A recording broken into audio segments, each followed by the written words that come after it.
ओम गणपते नमः। सभी श्रोताओं को नमस्कार। आप सभी का स्वागत है आपके अपने चैनल अशोक वेदा में। तो आज की कहानी में आप सुनेंगे ऋषि दुर्वासा एवं विष्णु भक्त राजा अम्बरीश की कहानी। राजा अम्बरीश ने ऐसा क्या कर दिया था जिससे क्रोधित होकर ऋषि दुर्वासा उन्हें मारने के लिए उतार हो गई। आप सभी से मेरा निवेदन है कि इस कथा को श्रद्धा भाव से पूरा सुनिएगा और अशोक वेदा चैनल को सब्सक्राइब करके इस वीडियो को ज़्यादा से ज़्यादा शेयर कीजिएगा। बोलिए गणेश भगवान की जय हो, बोलिए विष्णु भगवान की जय हो। प्राचीन समय की बात है कि राजा अम्बरीश भांग के अम्बरीश नाम के एक प्रतापी पुत्र थे। वे बड़ी बुद्धिमान और तपस्वी राजा थे। उन्हें हर चीज़ का ज्ञान था। वे जानते थे कि जिस धन वैभव के लोभ में पकड़कर प्राणी घोर नरक में जाता है वह तो कुछ ही दिनों में सुख होता है, और इसलिए उनका मन हमेशा भगवान की भक्ति और दीनों की सेवा में लगा रहता था। राज अभिषेक के बाद भी राजा अम्बरीश ने अपनी पूजा पाठ और दान पुण्य के काम नहीं छोड़े। राजा बनने के बाद में उन्होंने अनेक तरह के यज्ञ करवा के भगवान श्री हरि विष्णु की पूजा अर्चना की, जिससे विष्णु भगवान अति प्रसन्न हुए और राजा अम्बरीश की रक्षा के लिए अपने सुदर्शन चक्र को नियुक्त कर दिया। अब राजा अम्बरीश को किसी भी तरह का कोई भय नहीं था। एक समय की बात है, राजा अम्बरीश ने अपनी पत्नी के साथ द्वादशी प्रधान एकादशी व्रत करने का निश्चय किया। सारे एकादशी का व्रत बड़े ही विधि विधान से श्रद्धा भाव से पूर्ण किया। जब साल के अंतिम एकादशी आई तो राजा अम्बरीश ने अपनी पत्नी के साथ व्रत किया और फिर भगवान श्री हरि विष्णु का पूजा पाठ किया। उसके बाद ब्राह्मणों को भोजन करवाकर अन्न धन का खूब दान किया।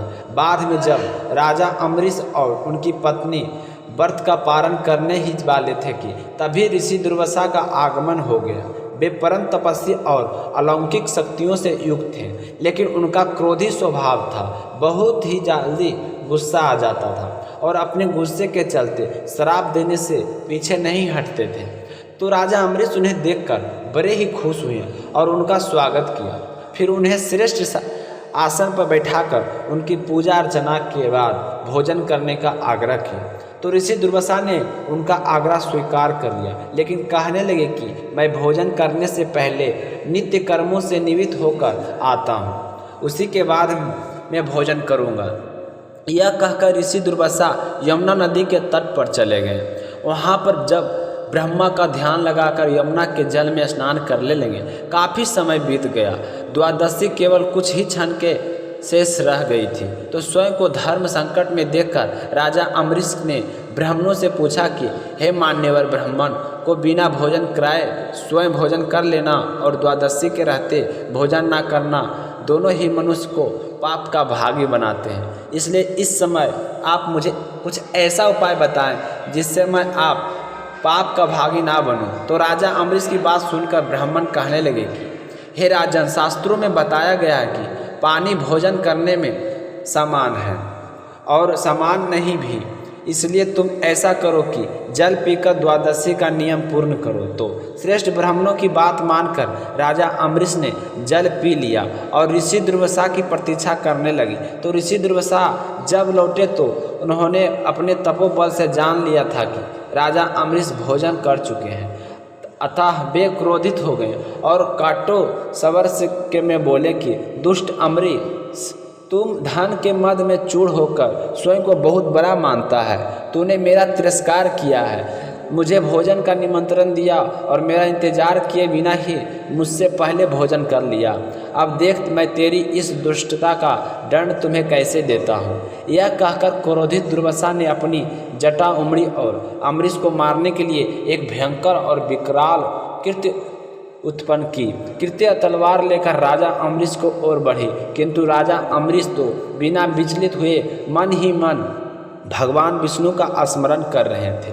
तो जैसे ही वह कृत्य उनके ऊपर आक्रमण करने वाली थी तो वह अम्बरीश की रक्षक सुदर्शन चक्र वहाँ पर सक्रिय हो गया और उसने पल भर में उस कृत्य को जलाकर भस्म कर दिया और वह सुदर्शन चक्र बाद में दुर्वासा ऋषि की ओर बढ़ने लगा।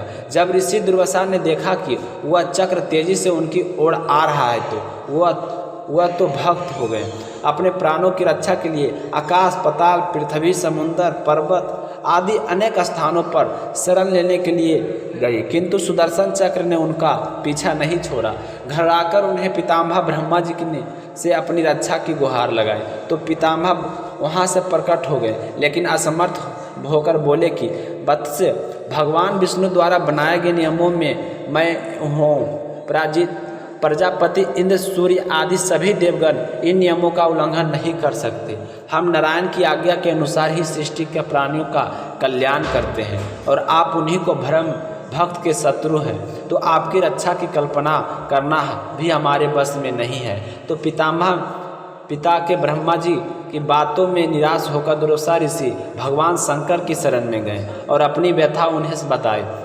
तो महादेव जी ने अपनी सारी बात सुनकर कहा कि ऋषिवर, यह सुदर्शन चक्र भगवान विष्णु का शस्त्र है जो उनके भक्त की जन की रक्षा करता है। इसका तेज सभी के लिए असनीय है। उचित तो यही होगा कि आप स्वयं भगवान विष्णु की शरण में जाएं। केवल वे ही इस दिव्य शास्त्र से आपकी रक्षा कर सकते हैं और आपका मंगल हो सकता।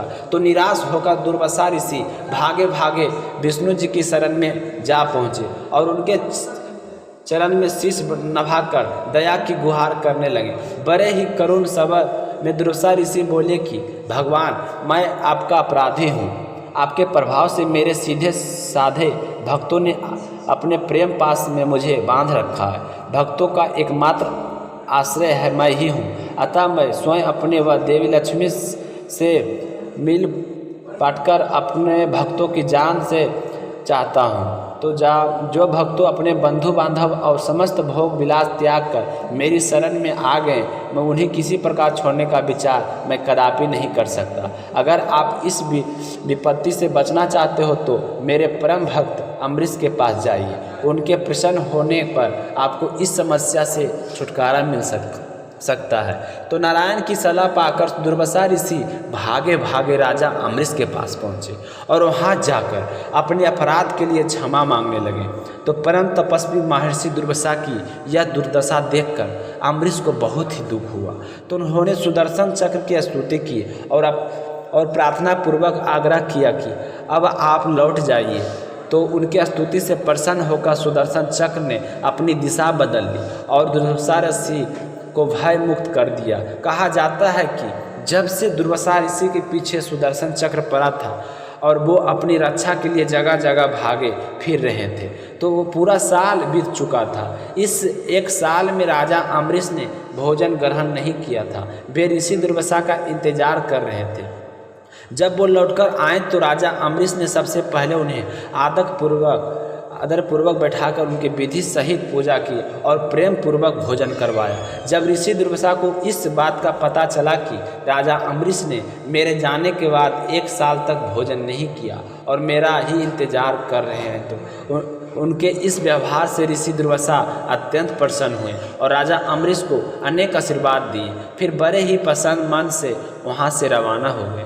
तो इस तरह राजा अम्बरीश के एकादशी व्रत करने से भगवान श्री हरि विष्णु ने स्वयं उनकी रक्षा की। तो आज की कहानी आपको कैसा लगा कमेंट करके ज़रूर बताइए और आप सभी को फिर से बहुत बहुत धन्यवाद।